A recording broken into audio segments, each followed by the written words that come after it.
¿Cómo están? Muy buenas noches, señores estudiantes. Bienvenidos al desarrollo de la clase correspondiente a Ciencias Naturales. Un gusto poderles saludar a cada uno de ustedes. Bienvenidos. Muy buenas noches. Buenas noches, licenciado.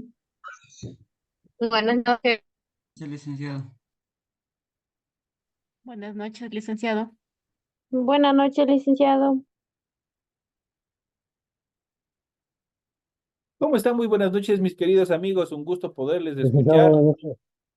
Compañero Luis Kiko y todos los compañeros que han saludado, muy buenas noches, bienvenidos. Un gusto poderles escuchar. Les doy una vez más la cordial bienvenida al desarrollo de las actividades correspondientes a la materia de Ciencias Naturales. Iniciamos el desarrollo de las actividades y como es de costumbre, presentamos en sus pantallas, ustedes pueden observar ya el formato para recursos de aprendizaje de tarea correspondientes a esta segunda actividad, esta segunda semana, este segundo tema. Estamos en la asignatura de Ciencias Naturales, en la unidad número 1, propiedades y niveles de organización de los seres vivos, es el tema central. El subtema número 2 con los subtemas, las moléculas, niveles de organización biológica y clasificación taxonómica son las actividades que nosotros vamos a ver. Tienen ustedes el tipo de tarea, tienen el objetivo de tarea y a continuación tienen las instrucciones para el desarrollo de la presente actividad. Recuerden que el trabajo es individual, deben leer el compendio de la unidad 1, tema número 2, pueden ampliar su información sobre el mismo tema con otras bibliografías, si es necesario. ¿Qué es lo que tienen que hacer? Ya saben que cada semana a ustedes se les va a habilitar este documento y ustedes tienen que dirigirse, obviamente tienen que leer todo el documento, pero directamente se van a dirigir a la parte que se encuentra subrayado de amarillo, solo eso es la tarea que ustedes van a hacer, no hay otra cosa más, solo es esa parte de ahí. ¿Qué es lo que tienen que hacer? Dice, desarrolla las siguientes preguntas. La primera dice, investigue y escriba la clasificación taxonómica de 5 animales y plantas diferentes. Use las formas fijadas por Lini. Entonces, ustedes ya vamos a ver en qué consisten las normas determinadas por Lini. La siguiente actividad dice, busque algunos datos interesantes sobre los 5 reinos estudiados. Lo que más les ha llamado la atención, lo que más les o consideran ustedes más relevante dentro de esta estructura, ustedes obviamente tienen que anotar ahí, tienen que determinar datos interesantes acerca de los 5 reinos de la naturaleza. Y la tercera actividad dice, responda a las siguientes preguntas. La primera dice, ¿cuál es la estructura del reino Monera? Facilito. La siguiente dice, enumere los reinos de la naturaleza con un ejemplo. Van a ir simplemente enumerando los 5 reinos de la naturaleza y van a poner un ejemplo y nosotros ya vamos a ver. La siguiente dice, enumere los niveles de organización biológica y eso es todo lo que ustedes tienen que hacer como tarea para la presente semana. Recuerden que todas las actividades, una vez más, son hechas a mano, son escritas. Por lo tanto, ustedes tienen que desarrollar la rotulación de su hojita de trabajo donde ustedes van a desarrollar su tarea con el esquema que ustedes tienen aquí en este documento. Este esquema ustedes tienen que cumplir obligatorio, donde va a estar el nombre del colegio centrado en su hoja, va a estar el nombre de ustedes, el curso al que pertenecen, la fecha, la materia, el tema de la tarea y también la semana a la que pertenece esta tarea. En cuanto al contenido de la tarea, van ustedes a leer las recomendaciones, la rúbrica de calificaciones y al final de todo este proceso tenemos la información para el desarrollo de los recursos de plataforma. Estamos en la unidad número 1 con los temas, las moléculas, niveles de organización biológica y clasificación taxonómica correspondientes a la semana número 2 que se abrió o que tiene de fecha 9 de septiembre del 2024. Esta tarea permite entregas justamente desde el 9 de septiembre. La fecha límite de entrega de esta tarea es el 30 de septiembre y la fecha de publicación de la calificación será hasta el 5 de octubre del 2024. Así que aquí tienen toda la información pertinente para que ustedes puedan presentar a tiempo y no haya ninguna excusa en el momento de presentar estas actividades. Les deseo suerte. Una vez que se les ha explicado cuáles son las características, los requerimientos del desarrollo de la presente actividad, inmediatamente vamos a proceder con el desarrollo del contenido de nuestro material de apoyo que ustedes ya tienen en su aula virtual, que desde el día lunes ya estuvo habilitado y que ustedes tienen la obligación de seguir revisando. Y vamos a ver, vamos a analizar a esta etapa, vamos a ver las moléculas. ¿Qué son las moléculas? Cuando se unen dos o más átomos de un mismo elemento o de elementos diferentes, forman una molécula. Un ejemplo es la hemoglobina, la proteína que se encuentra en los glóbulos rojos y que se encarga de transportar el oxígeno y el dióxido de carbono en la sangre. Ese es un ejemplo de molécula. En cuanto a los niveles de organización biológica, la organización interna de los seres vivos corresponden a células, tejidos, órganos y sistemas. Los individuos, las poblaciones, las comunidades, los ecosistemas y la biosfera son niveles exclusivos para los seres vivos, pero desde el punto de vista externo. ¿Por qué esta determinación? Porque existen actividades internas u organizaciones internas en función de los tejidos y también actividades que están circuncidando al individuo. En este caso, todo lo que le rodea. Si nosotros vemos desde el punto interno, nosotros y todos los seres vivos, en general, tanto animales como vegetales, están constituidos por células. La unión de células da origen a los tejidos.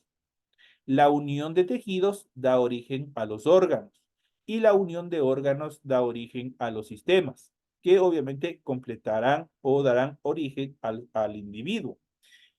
Por el contrario, el individuo, una vez que se encuentra en nuestro planeta, tiene una acción directa sobre todo lo que les rodea. Y para ellos, los individuos están obviamente ubicados o se les clasifica dentro de las poblaciones. Estas poblaciones dentro de las comunidades están constituyendo a los ecosistemas y los ecosistemas a la biosfera. Por lo tanto, la biosfera abarca a ecosistemas, comunidades, poblaciones e individuos. Esos son los niveles exclusivos de los seres vivos. A continuación vamos a ver la célula. ¿Qué es la célula? Mucho estamos hablando de la célula y más adelante nosotros iremos de ver cómo están estructuradas las células. La célula es la unidad básica de los seres vivos. Cada célula realiza funciones de nutrición, de relación y también de reproducción. Los seres vivos son formas de organización que varían según el grado de evolución que tengan. Nosotros estamos constituidos por una infinidad de células que obviamente están organizadas, como ya se los dijo anteriormente, en tejidos, en órganos y también en sistemas. Entonces, los seres vivos son formas de organizaciones bastante complejas que varían según el grado de evolución que tengan. En cuanto a los tejidos y a los tejidos se agrupan para formar órganos que cumplen funciones dentro del cuerpo. Por ejemplo, en los animales, el estómago consta de diferentes tejidos y es un órgano donde ocurre parte de la digestión. En las plantas, por el contrario, el tallo está formado por tejidos dérmicos, fundamental y vascular, y se encarga de conducir los nutrientes a toda la estructura del organismo, en este caso de la planta. Entonces, a pesar que tienen determinadas funciones casi parecidas, sus estructuras son totalmente diferentes.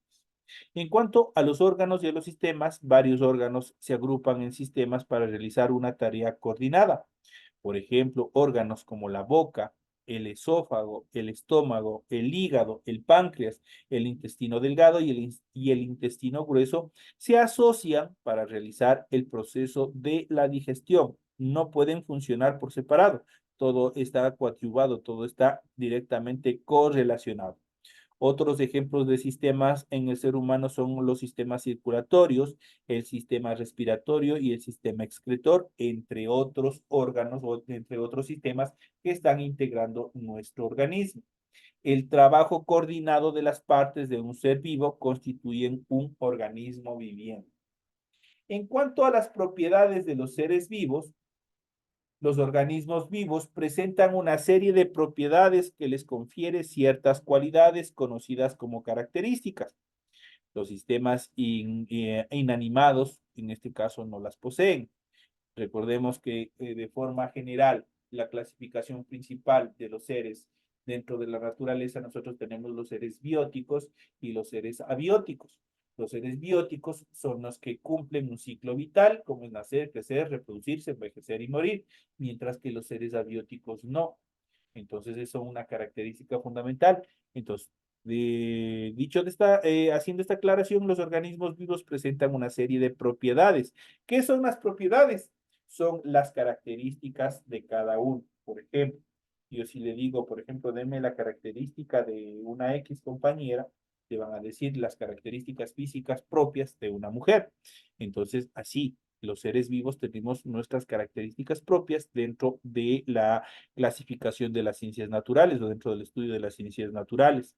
De acuerdo que con Audesic y Mayer podemos describirlas. Estas son, los seres vivos tienen una estructura organizada cuya unidad básica es la célula.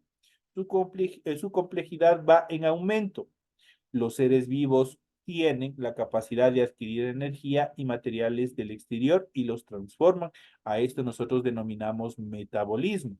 Y por último, los seres vivos tienen capacidad de autorregulación y esto es la homeostasis y nosotros ya vamos a ver más adelante cuáles son cada uno de ellos. Los seres vivos tienen capacidad de crecer y desarrollarse siguiendo un programa genético al cual se denomina crecimiento. Los seres vivos tienen capacidad de responder a estímulos del medio ambiente. A eso se denomina la irritabilidad. Los seres vivos se reproducen utilizando una huella molecular llamada ADN en el proceso de reproducción. Es por eso que las mujercitas cuando se sienten agraviadas porque los hombres no o quieren reconocer a los hijos, que es lo que solicitan mediante vía judicial. El análisis del ADN para comparar la estructura molecular, la información en cuanto a la célula, es la que está contenida en el ADN. Los seres vivos tomados como un todo tienen capacidad de adaptarse y también de evolucionar. Eso se denomina adaptación. Esas son las características fundamentales en cuanto a las propiedades de los seres vivos. Ahora vamos a ver la clasificación taxonómica. En el siglo XVIII, Linneo desarrolló el sistema de nomenclatura binominal y estableció que los seres vivos se podrían agrupar de forma jerarquizada. Cada categoría recibe el nombre de taxón.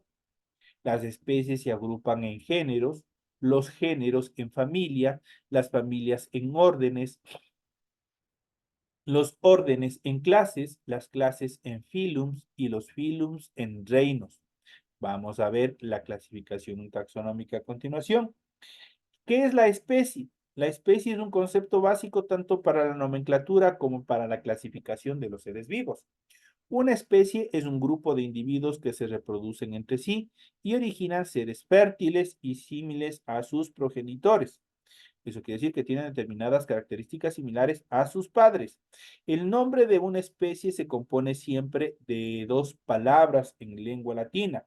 Es un sistema a lo que se denomina un sistema de nomenclatura binominal. La primera palabra es el nombre del género o nombre genérico. Corresponde a diversas especies con características similares. La primera letra del nombre genérico se escribe siempre con mayúscula. La segunda palabra es la que se asigna a una especie dentro de su género. Es el epíteto específico. La primera letra siempre se escribe en minúscula. La nomenclatura binominal permite generar los nombres científicos, tales como los nombres científicos de los seres vivos. Estos se escriben siempre con letras cursivas o bien o subrayadas. En el ejemplo, obviamente, que vamos a ver más adelante, los animales que están representados pertenecen al género Canis, por ejemplo. Las distintas especies se nombran añadiendo al nombre genérico anterior el epíteto específico característico de cada una de cada uno de estos especies. Por ejemplo, el Canis lupus para el lobo y el Canis familiaris para el perro. Pese a que son similares y pertenecen a una misma familia, son totalmente diferentes de acuerdo a sus condiciones. A continuación, se describen algunas de las características que permiten diferenciar a los 5 reinos de la naturaleza, obviamente características de los seres vivos. Y aquí nosotros en esta siguiente imagen, nosotros podemos ver el reino, vamos a ver el tipo de células que poseen el tipo de nutrición que desarrollan, la organización que tienen y si presentan o no una característica particular dentro de su célula, que es la pared celular. Los 5 reinos de la naturaleza son los siguientes. Tenemos el reino Monera, el reino Protoctista, el reino Fuji, el reino Plantae y el reino Animalia. Esos son los 5 reinos que existen en la naturaleza, que nos permiten clasificarlos a cada uno de las especies y poderlos estudiar de mejor manera. En este sentido, el primer reino, el reino Monera, está representado por bacterias. Tienen unas células de tipo procariota. Su nutrición es autótrofa o heterótrofa. Hablamos de autótrofa cuando ellos mismos sintetizan su propio alimento y heterótrofa cuando necesitan de depredar, necesitan de consumir a otro ser vivo para poder sobrevivir. Esas son las características particulares cuando hablamos de autótrofo y también cuando hablamos de heterótrofo. En este caso, el reino Monera, en su representación de las bacterias, su forma de nutrición presenta las dos. Pueden ser autótrofas y también pueden ser heterótrofas. La organización, la característica del reino Monera al ser bacterias es que son unicelulares. Eso quiere decir que estos organismos están constituidos por una sola célula. Todo su cuerpito es una sola célula. Por ende son microscópicos, no se pueden ver a simple vista. En relación a la pared celular, presentan una pared celular con una sustancia denominada mureína, que es la característica fundamental. El siguiente reino, que son los protoctista, están representados por las algas rojas, las algas pardas, las diatomeas, las dinoflagelados y los protozoos. La estructura de su célula es una célula eucariota. Su forma de nutrición igual presenta dos tipos de nutrición. Ya sabemos, la una autótrofa y la otra heterótrofa. En cuanto a la organización, su organización es unicelular, pero también pueden ser pluricelular, obviamente dentro de pocas especies. Cuando hablamos de unicelular, están constituidos solo por una sola célula, mientras cuando hablamos de pluricelular, hablamos que están constituidos por varias células. Entonces, al igual que la nutrición, presentan dos tipos, el tipo de organización también es doble. Pueden ser unicelulares, pero también pueden ser pluricelulares. En cuanto a las características de la estructura de la célula, la pared celular, presentan con ciertos grupos y de composiciones variadas. No tiene una determinación definida en cuanto a la pared celular. El siguiente reino, que es el reino Fuji, está representado por los mos y por las setas. El tipo de célula que presenta este tipo de reino es eucariota. Su forma de nutrición, estos solo son heterótrofos, no o necesitan depredar, necesitan consumir otros seres para poder sobrevivir. Entonces, su alimentación es heterótrofa. La forma de organización son unicelulares, pero también pueden ser pluricelulares, pocas especializadas. En cuanto a la pared celular, presenta una pared celular con una sustancia denominada quitina. Tienen una pared celular. Al reino Plantae está representado por las plantas, tanto con flor y también por las sin flor. Su estructura celular es eucariota, su nutrición es autótrofa. Las plantas no necesitan depredar a nadie, ellas mismas fabrican, construyen su propio alimento. Entonces, por eso son autótrofas. Su organización es pluricelular, esas no son unicelulares. Todas las plantas están compuestas de 2 células en adelante. En cuanto a la pared celular, está compuesta por celulosa, lo que les da la característica fuerte y que nosotros debemos de ir determinando en las siguientes clases. Y por último tenemos el reino Animalia, que está representado por los vertebrados y los invertebrados. Los vertebrados, los que tienen una estructura ósea, que tienen huesos, y los invertebrados, lo contrario, los que no tienen huesos. Su característica en cuanto a la célula es una célula eucariota. Su forma de alimentación es heterótrofa. Los animales si necesitan depredar, nosotros necesitamos consumir a otros seres para poder sobrevivir. Nuestro cuerpo necesita de proteínas, necesita de vitaminas, necesita de carbohidratos, necesita de todo lo que hay. Por eso es que nosotros depredamos. consumimos pollo, consumimos carne de res, consumimos carne de chancho, consumimos papas, consumimos cereales y una serie de cosas más, porque nuestro organismo va sintetizando dentro de nuestro organismo y obviamente va transformándole en energía para poder desarrollar. Entonces, en cuanto a la organización de las células, este presenta el reino animalia, presenta una estructura pluricelular. Eso quiere decir que los organismos están constituidos por muchas células. En cuanto a la estructura celular, no contiene ninguna pared celular. Por ende, son blandos, por ende, son flexibles. Es la característica fundamental. Entonces, aquí nosotros hemos visto las características en cuanto a los 5 reinos dentro de la naturaleza. La amplia variedad de seres vivos que existen en la biosfera recibe el nombre de biodiversidad y es valorado como un bien porque todas las especies participan del buen funcionamiento de este entorno. Así, por ejemplo, la existencia de una gran variedad de insectos es indispensable para el proceso de polinización.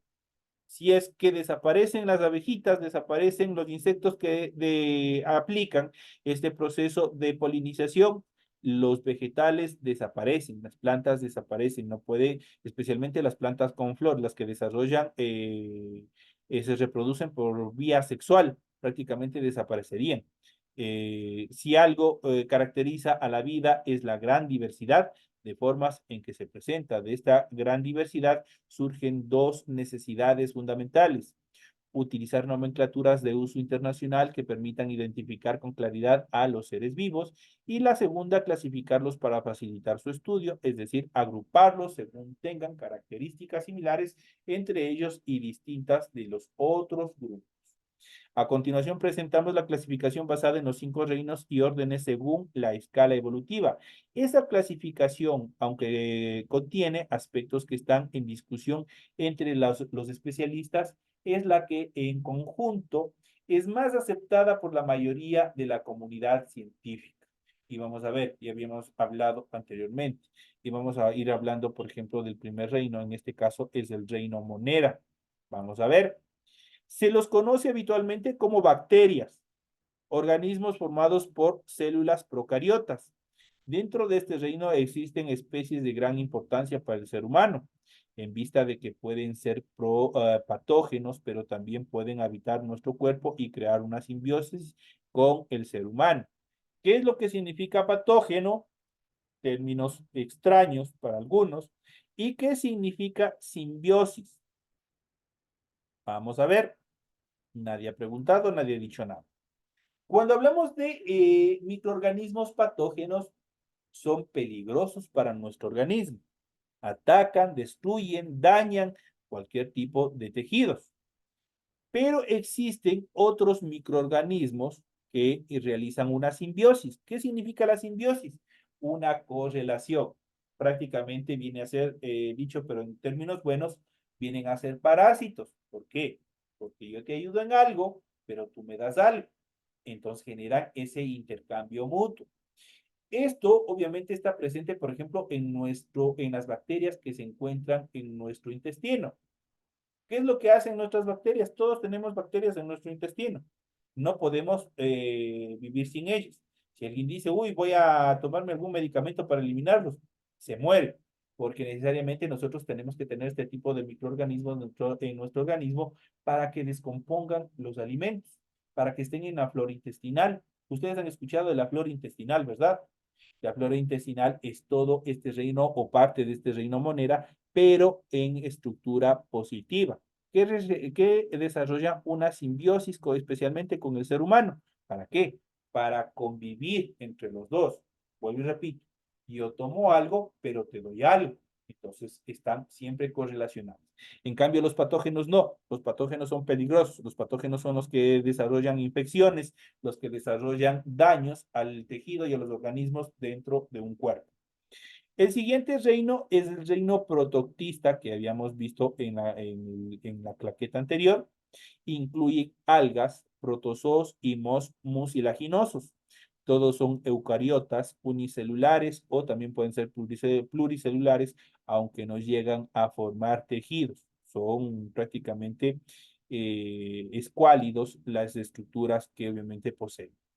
En cuanto al reino Fuji, el reino Fuji, conocido habitualmente como hongos, se diferencian del resto de los reinos en que sus células poseen paredes celulares compuestas por quitina.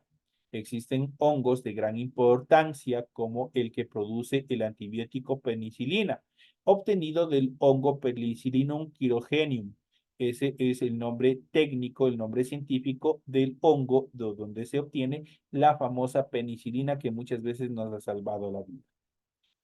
Plantea, incluye a los organismos eucariotas fotosintéticos. ¿Qué es este proceso fotosintético? Eso quiere decir que obviamente son organismos verdes que toman obviamente parte de la luz solar para desarrollar este proceso químico dentro de su organismo. Con cloroplastos y pared celular, esa es la característica fundamental. Dentro de este reino podemos diferenciar tres grandes grupos. Tenemos los briofitos, que están representados por los musgos, los pteridofitos, que están representados por los helechos, los espermatofitos, que son las gimnospermas y las angiospermas dentro de este reino, prácticamente parte de los vegetales. Y por último tenemos el reino Animalia, que se caracteriza por ser organismos eucariotas, heterótrofos y pluricelulares. Se los clasifica principalmente en vertebrados y también en invertebrados. Esas son las características de estos reinos que nosotros hemos ido viendo en esta etapa final que tienen en su material de apoyo. Aquí hemos ido viendo las características y la clasificación de cada uno de ellos. Vamos a ampliar un poquito más del tema. En cuanto nos avanza el tiempo, vamos a ir viendo, vamos a ir analizando cuáles son las características de los seres vivos comunes a todos ellos. Vamos a ver cuáles son las características más preponderantes de este famoso reino, que es obviamente de cultura general y es de importancia que cada uno de nosotros sepamos qué es lo que nos rodea, cómo estamos clasificados. Tenemos una serie de insectos, hemos visto para los que tienen o viven en el campo, felizmente. Ustedes pueden observar una serie de insectos, una serie de seres que viven cerca de los arroyos y tanta cosa más, y que obviamente están clasificados, están estudiados, están determinados dentro de las ciencias naturales. Características de los seres vivos comunes a todos ellos. La variedad de seres vivos que habitan el planeta ha llevado con un proceso de tiempo a delimitar una serie de características básicas que comprenden todos ellos, aunque con algunas diferencias. Entender qué son los seres vivos es imprescindible para conocer el mundo en el cual nosotros desarrollamos toda nuestra vida. Vamos a ver. Y dentro de esta característica nosotros podemos ver qué son los seres vivos. Antes de concretar cuál es la característica de los seres vivos, es importante saber qué son. Los seres vivos son organismos de organización molecular compleja caracterizados por poder desarrollar diferentes comunidades. Estas pueden ser internas cuando se realizan dentro de sus propias estructuras atómicas o también pueden ser externas cuando se lleva a cabo en su entorno en el cual se desarrolla.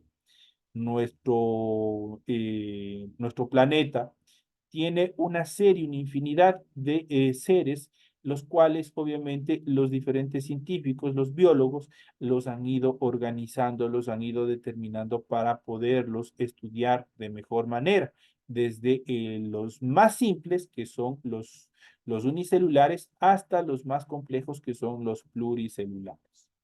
Vamos a ver a continuación un poco más de estos temas. El conjunto de los seres vivos y los ecosistemas, tanto terrestres como acuáticos, se engloba dentro del concepto de biodiversidad. Eso es fundamental y en la mayoría si habrá escuchado qué es la biodiversidad o habrán escuchado el término biodiversidad en algún momento. ¿Cuál es su composición biológica? Una de las características de los seres vivos se encuentra en su composición biológica, dado que todos ellos están constituidos por 4 bioelementos esenciales que se encuentran de manera abundante en la naturaleza. ¿Cuáles son estos 4 bioelementos? Son principalmente el carbono. Todos los seres vivos, incluidos el hombre, están constituidos por carbono. El carbono es un elemento fundamental. Luego tenemos el hidrógeno, luego el oxígeno y también el nitrógeno. Son los 4 bioelementos fundamentales dentro del desarrollo de cada uno de los seres. Estos bioelementos o elementos biogénicos están presentes en las biomoléculas, que son las que dan forma a la materia que constituyen a los seres vivos. Estas moléculas están formadas a su vez por unión de átomos. Ya más adelante nosotros hemos ir viendo cuáles son las estructuras de los átomos.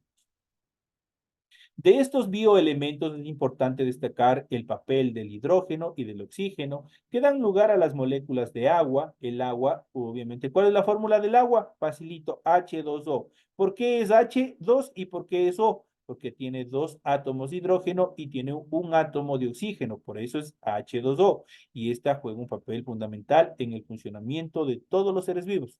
Si no hubiera agua, nada de lo que podemos observar a nuestro alrededor podría existir. Prácticamente sería como la Luna o como cualquier planeta de nuestro sistema solar, obviamente que no tiene vida. En cuanto a las características de los seres vivos, a pesar de la gran variedad de especies en el mundo, existe una serie de propiedades de los seres vivos que hacen que estos sean reconocibles dentro del conjunto de la naturaleza. En primer lugar, tenemos la organización y el orden celular. Todos los organismos vivos están compuestos de células que son la base de la vida. Las células son el elemento más pequeño dentro de la compleja estructura de los seres vivos y suponen la base de sus niveles de organización al crear tejidos que dan lugar a los órganos vitales. Esta es una característica de los seres vivos que crea una subdivisión, dado que hay seres unicelulares constituidos por una sola célula que cumple todas las funciones vitales, como las bacterias y los protozoarios, y seres pluricelulares con varias células como las plantas, los animales y también los hongos, que son las características fundamentales. Para poder mantener esa organización celular llevan a cabo un proceso biológico conocido como la homeostasis, que nosotros debemos de ver más adelante. Este proceso consiste en la capacidad del organismo para presentar una situación físico-química constante, incluso frente a alteraciones impuestas por el entorno. La reproducción es fundamental. Una de las características de los seres vivos más importantes es la reproducción, dado que garantiza a ella todas las especies que habitan en el planeta pueden sobrevivir y multiplicar su número de individuos. A través de esta función transmiten su información genética determinante para el crecimiento celular. La reproducción puede ser sexual cuando es necesaria la intervención de 2 individuos de distinto sexo, esto sea hombre o mujer o macho y hembra, o asexual cuando no es necesario el proceso, en el caso de los animales, que se conoce como el apareamiento. En cuanto al crecimiento y desarrollo y muerte, una de las características de los seres vivos de estructura pluricelular consiste en la necesidad de la división celular para crecer. La última etapa que afecta a todo ser es la muerte. Los seres vivos pasan por diferentes etapas de desarrollo a través de células, a través de las cuales adquieren energía y materia del entorno que transforman para su aprovechamiento interno. Algunos llevan a cabo la metamorfosis, que consiste en el cambio de forma de los animales después de un periodo embrionario, un proceso propio de la mayoría especialmente de los insectos. Y todos estos temas nosotros ya ahí los iremos viendo y los iremos analizando en las siguientes clases. Estos son los temas que nosotros hemos tratado, que se les ha explicado en el desarrollo de la presente clase. Tienen toda la información necesaria para el desarrollo de su tarea. Les deseo suerte y nos estaremos viendo hasta la próxima clase. Que tengan una feliz noche, que descansen y nos vemos la próxima clase.